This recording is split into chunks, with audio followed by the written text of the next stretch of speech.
Every guy is either going to look in or go into lids, even if he has no interest in buying a hat.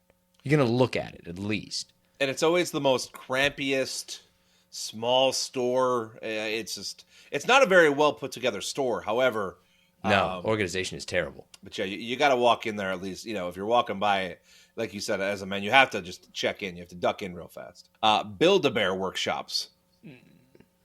I thought about Build-A-Bear.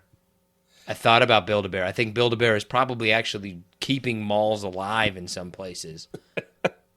My number 4 is a tie between JCPenney's and Macy's, because that was the only reason that you were going to the mall as a little kid, was because mom had to go to either JCPenney's. And if you were classier, if you were having a classy day, like, no, we got to get you something for pictures, then you were going to Macy's. I'm going to come back to those, actually. Oh, higher on the list. Yeah. Okay. My number 3 is a tie, actually. My one of 2 ties on my list. This is Spencer's and Hot Topic. I have those higher on the list.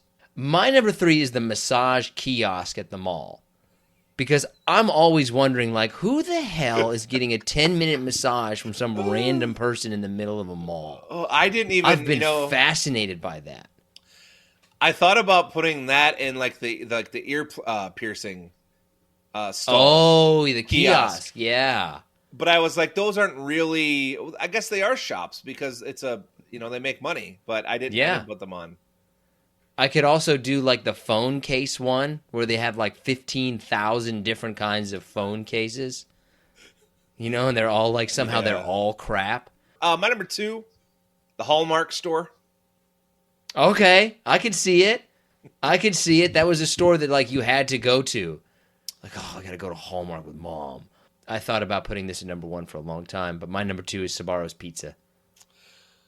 See, I left off like food court stuff because to me, like those aren't stores within the actual mall, but they are stores. But whatever, good choice. Sbarro is. I mean, it's the pizza. It's the mall pizza chain. That's what it is.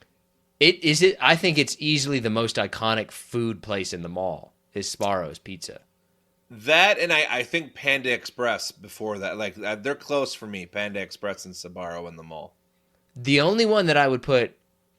I wouldn't put, well, Panda Express, maybe you went to a nicer mall than I did, but I would go Sbarro's Pizza, and then I would go like Wetzel's Pretzels, or whatever kind of pretzel store was there.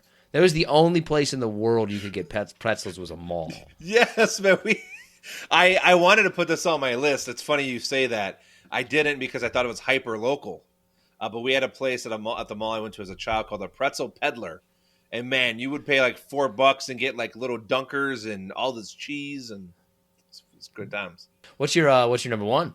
I mean, I kind of alluded to it. It has to be JCPenney's and Macy's. I mean, I remember going to the mall, like you'd start in the middle and then you go hit one at the one end, and then you have to walk all the way to the other end to go to the other store, and you had to hit both. My number 1 is Hot Topic. I think Hot Topic is the quintessential mall store because you're either going to go in there and see something or you're going to go in there and see someone.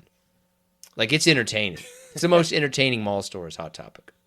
Yeah, but by far, that and Spencer's, obviously. And, yeah, those are like quintessential ones, right? And something on my honorable mention, I think, is up there too, and that's GameStop. I have GameStop on my honorable mention. What else do you have on your honorable mention?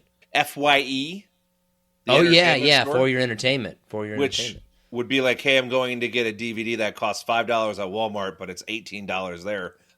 Famous Footwear. Okay, yeah. Foot Locker. Foot Locker is an oversight. That probably could have made a run way up at the top.